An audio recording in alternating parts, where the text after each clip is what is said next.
पुरी अघटन नहीं वरिष्ठ राजनेता विजय महापात्रଙ୍କ समालोचना कहिसंती जहाँ पुरी रे घटिला एभली घटना केबे घटी नथिला। सरकारଙ୍କ अवहेला और दायित्वहीनता जोगु यह घटिछि। ओडिशा सारा भारत रे लज्जित और निंदित हैला। सरकार एहाकु गुरुतर सह नेबाकु चाहू नाहांती। जहाँ सबु घटना घटुची महाप्रभुଙ୍କ पाखरे क्षमा मागंतु।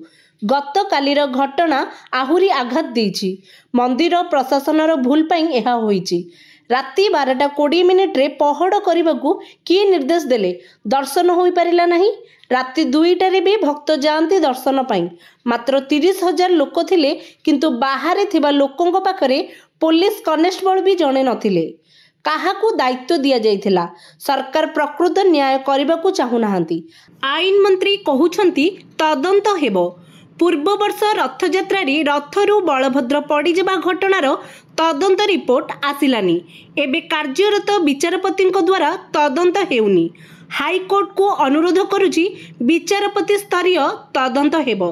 घटना जिलापाल और एसपी संपूर्ण दायी। बलभद्रଙ୍କ रथ 3 थर डाहाण मोड़ नेला।